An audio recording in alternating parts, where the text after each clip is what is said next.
ପୁରୀ ଶ୍ରୀମନ୍ଦିରର ପ୍ରତ୍ୟେକଟି ନିର୍ମାଣ ପଛରେ କିଛି ନା କିଛି ଇତିହାସ ରହିଛି। ଦ୍ୱାଦଶ ଶତାବ୍ଦୀରେ ନିର୍ମିତ ଶ୍ରୀମନ୍ଦିରର ପ୍ରତ୍ୟେକଟି ଅଂଶରେ ଚାରୁ ଭାସ୍କର୍ଯ୍ୟ କଳାର ଝଲକ ଦେଖିବାକୁ ମିଳିଥାଏ। ମନ୍ଦିର ବେଢ଼ା ଭିତରକୁ ପ୍ରବେଶ କରିବା ପାଇଁ ମୁଖ୍ୟ ଦ୍ୱାର ସିଂହଦ୍ୱାର ପରେ 22ଟି ପାହାଚ ରହିଛି।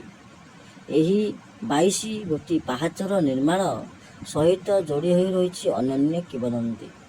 ଆସନ୍ତୁ ଜାଣିବା 22 ପାହାଚର ସେହି କିମ୍ବଦନ୍ତୀ ସମ୍ପର୍କରେ। ଭାନୁଦେବ ନାମରେ ଜଣେ ନିଃସନ୍ତାନ ରାଜା ଜମ୍ବେଶ୍ୱରଙ୍କୁ ଆରାଧନା କରି ସୁନ୍ଦର ପୁତ୍ର ସନ୍ତାନଟିଏ ଲାଭ କଲେ। ଜାତକ ତିଆରି କଲାବେଳେ ରାଜା ଜାଣିଲେ ତାଙ୍କ ପୁତ୍ରର ଆୟୁଷ କେବଳ 22 ବର୍ଷ। ପୁତ୍ରର ଅଳ୍ପାୟୁ ବାବଦରେ ଅବଗତ ହୋଇ ରାଜା ଭାନୁଦେବ ପୁନଶ୍ଚ ଜମ୍ବେଶ୍ୱରଙ୍କୁ ଆରାଧନା କଲେ। ଜମ୍ବେଶ୍ୱର ରାଜାଙ୍କ ଭକ୍ତିରେ ସନ୍ତୁଷ୍ଟ ହୋଇ ଶ୍ରୀମନ୍ଦିର ଭିତରେ 22 ପାହାଚ ନିର୍ମାଣ କରିବାକୁ ଆଜ୍ଞା ଦେଲେ।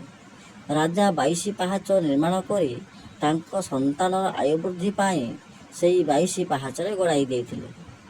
ଶ୍ରଦ୍ଧାଳୁମାନେ ସେଥିପାଇଁ ନିଜ ନିଜ ପିଲାମାନଙ୍କର ଆୟୁଷ ବୃଦ୍ଧି ନିମନ୍ତେ 22 ପାହାଚରେ ଗଡ଼ାଇ ଦେଇଥାନ୍ତି।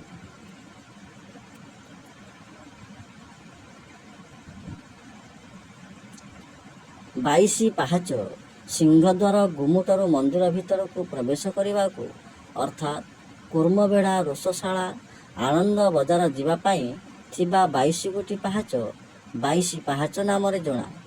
22 ପାହାଚ ବଉଳା ମାଙ୍କଡ଼ା ପଥରରେ ତିଆରି। ପାହାଚ ଗୁଡ଼ିକର ଓସାର 6 ଫୁଟ, ଲମ୍ବ 70 ଫୁଟ ଓ ଉଚ୍ଚତା 6 ଇଞ୍ଚରୁ 7 ଇଞ୍ଚ ମଧ୍ୟରେ ହେବ। 22 ପାହାଚରେ ପିତୃପୁରୁଷଙ୍କୁ ଶ୍ରାଦ୍ଧ ଦିଆଯାଏ। ଭକ୍ତମାନେ ବର୍ଷ ସାରା 22 ପାହାଚ ବାଟ ଦେଇ ଶ୍ରୀଜୀଉମାନଙ୍କୁ ଦର୍ଶନ କରିବାକୁ ଯାଉଥିବା ବେଳେ ଆଷାଢ଼ ଶୁକ୍ଳ ଦ୍ୱିତୀୟା ଦିନ ଶ୍ରୀଜୀଉମାନେ ଶ୍ରୀମନ୍ଦିରର ରତ୍ନସିଂହାସନ ଛାଡ଼ି 22 ପାହାଚ ବାଟ ଦେଇ ବଡ଼ଦାଣ୍ଡରେ ଥିବା ରଥକୁ ଆସିଥାନ୍ତି। 22 ପାହାଚର ଅଧିଷ୍ଠାତା ଦେବୀଗଣ ହେଲେ ମାୟା, ଚେତନା, ବୁଦ୍ଧି, ନିଦ୍ରା, କ୍ଷୁଧା, ଛାୟା, ତୃଷ୍ଣା, କ୍ଷାନ୍ତି, ଜାତି, ଲଜ୍ଜା, ଶାନ୍ତି, କାନ୍ତି, ବୃତ୍ତି, ଶ୍ରୁତି, ଦୟା, ତୁଷ୍ଟି, ବିକ୍ରି, ମାତ, ଭ୍ରାନ୍ତି ଓ ପ୍ରଜ୍ଞା।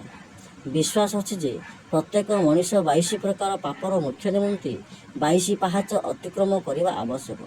22 ପାହାଚ ଯୋଗ୍ୟ ବିଦ୍ୟାବନିତ 22ଟି ସ୍ତରରେ ପ୍ରତୀକ ଅଟେ।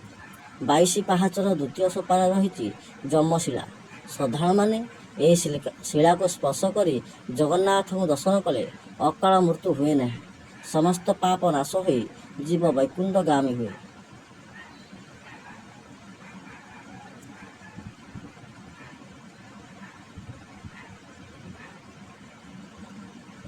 ଜୟ ଜଗନ୍ନାଥ।